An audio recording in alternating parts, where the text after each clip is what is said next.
salam sejahtera bagi kita semua. Di sini kami dari kelompok 5 yang beranggotakan Mutiara Silitonga, Putri Siboya, Angelina Napitukulu, Febrina Sibarani, Minar Silitonga, Dian Sibarani akan mempresentasikan laporan hasil pengamatan ekosistem di Danau Toba atau Pantai Hatulian. Adapun latar belakangnya adalah sebagai berikut. Ekosistem adalah interaksi antar makhluk hidup biotik dengan faktor fisik lingkungannya abiotik.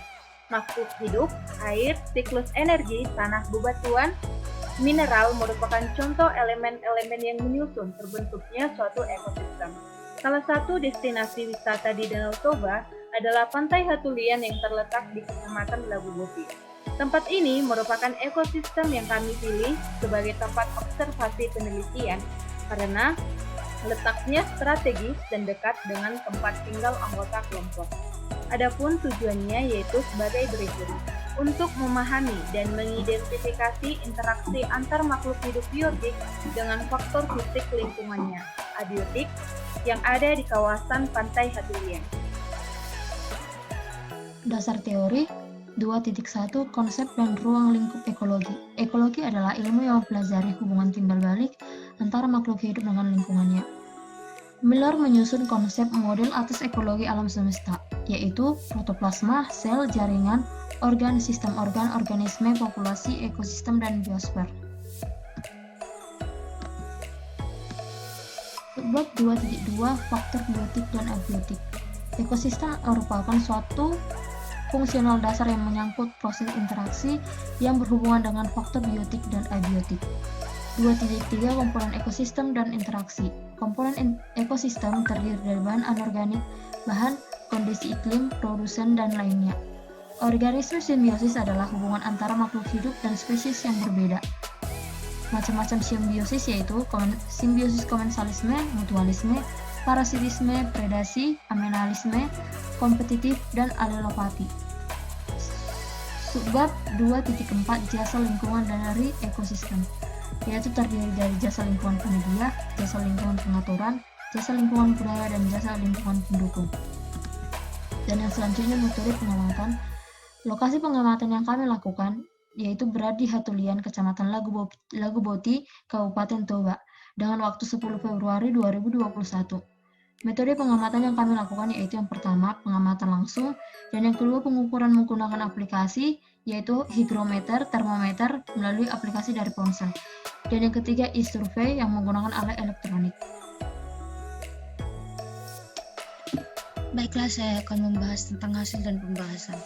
Untuk gambaran umum dari pengamatan kami, objek yang kami amati adalah ekosistem perairan atau danau dan ekosistem darat yang ada di sekitaran pantai. Pantai ini ditumbuhi oleh eceng gondok serta ganggang. Di sekitaran pinggiran pantai juga terdapat banyak pasir dan beberapa batu kecil, serta daerah daratan di sekitar pantai atau danau ditumbuhi oleh rumput, pohon besar serta pohon kecil. Nah, kami membatasi ekosistem tersebut dengan pengamatan seluas 1 hektar. Kemudian kami mengambil beberapa faktor dari faktor abiotik serta faktor biotiknya. Untuk faktor biotik, tumbuhan yang terdapat pada ekosistem tersebut berupa pohon besar, pohon kecil, berbagai bunga, dan rumput-rumputan. Untuk pohon yang kami amati ada pohon aren, pohon pepaya, pohon cemara, dan lain-lain, serta ada juga rumput bermuda, daun pandan, pohon putri malu, dan lain-lain. Dapat dilihat di sini. Untuk perhitungan banyaknya rumput pada jumlah di ekosistem tersebut, kami dasarkan pada jumlah per meter serta dikalikan dengan luas yang ditumbuhi oleh rumput. Dan hewan yang kami temui pada ekosistem tersebut berupa ayam, lembu, ikan nila, dan lain-lain. Dapat dilihat di sini. Oke, kita lanjut untuk faktor abiotiknya. Untuk faktor abiotiknya yang kami dapatkan pada ekosistem tersebut berupa angin, tanah, batu, dan air, serta pasir. Dan kondisi lingkungan dapat kami tentukan melalui suhu, pH, kelembapan, ketinggian yang diperoleh dari alat ukur. Di mana alat yang kami gunakan adalah termometer untuk mengukur suhu, hygrometer untuk mengukur kelembapan, GPS untuk mengukur koordinat, altimeter untuk mengukur ketinggian, serta pH meter untuk mengukur pH. Untuk butiran pasir kami mengukurnya dengan penggaris secara manual, sehingga kami dapat suhu pada ekosistem tersebut sekitar 27-29 derajat dengan kelembapan 60%, di mana pH tanah bertekstur gembur berwarna coklat itu sebesar 6,5 dengan suhu air sekitar 25 derajat Celcius. Kami juga menemukan beberapa batu yang memiliki ukuran 0,55 sampai 2,5 mm. Demikian faktor abiotik dilanjutkan oleh teman saya.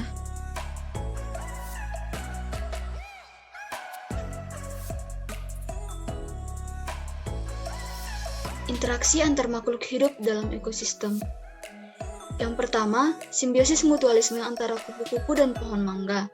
Seperti yang tampak pada gambar, bahwa kupu-kupu membutuhkan madu dari bunga pohon mangga, dan proses penyerbukan mangga dibantu oleh kupu-kupu.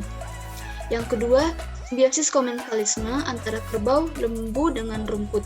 Seperti yang tampak pada gambar, bahwa kerbau dan lembu membutuhkan rumput sebagai makanan, dan rumput tidak dirugikan karena populasi rumput yang banyak.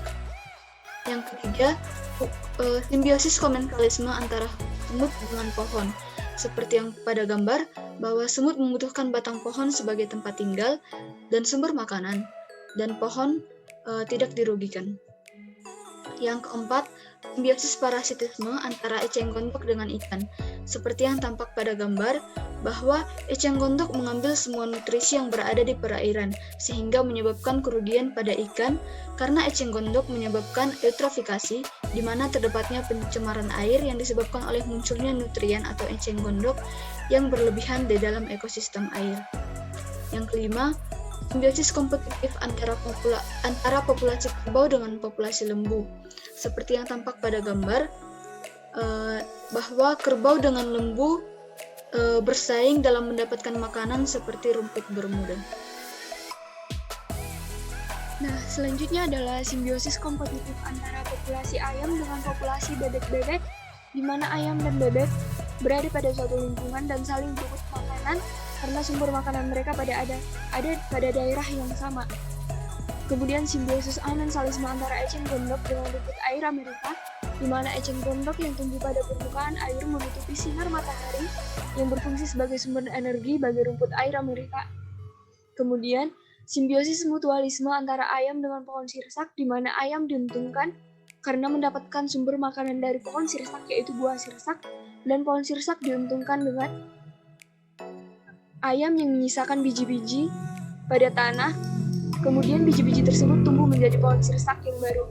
Kemudian ada rantai makanan di mana rumput berfungsi sebagai produsen yang dimakan oleh kerbau, di mana kerbau adalah konsumen tingkat 1, kemudian kerbau dikonsumsi oleh manusia sebagai konsumen tingkat 2. Kemudian sisa-sisa buah yang jatuh dari pohon adalah produsen yang dikonsumsi oleh ayam dan bebek yang berada pada konsumen tingkat 1, kemudian ayam dan bebek dimakan oleh elang yang berada pada konsumen tingkat 2, kemudian ada bakteria dan cacing yang berfungsi menguraikan sisa-sisa makanan pada lingkungan.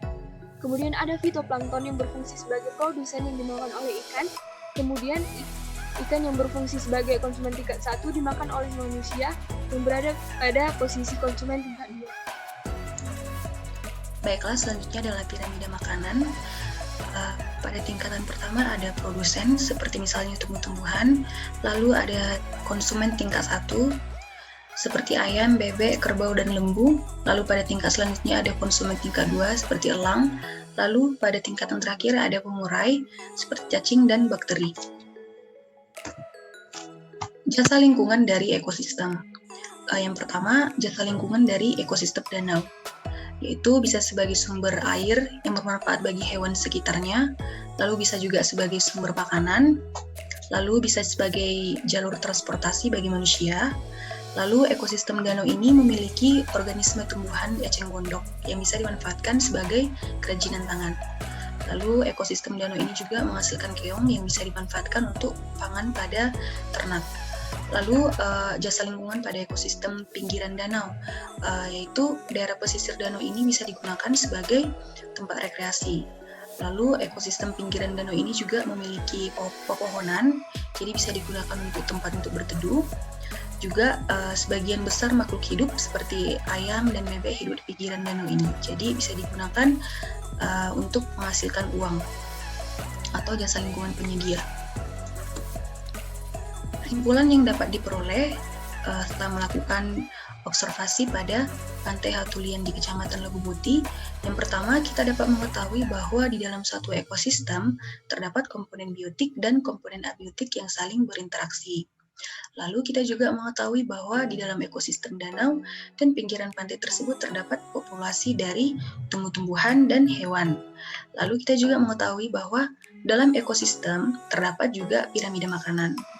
Lalu berdasarkan observasi yang kami lakukan itu, kita juga tahu bahwa itu memiliki banyak manfaat untuk lingkungan sekitarnya. Baiklah, demikian presentasi hasil observasi di Pantai Hatulian oleh kelompok kami, kelompok 5. Kami mengucapkan terima kasih.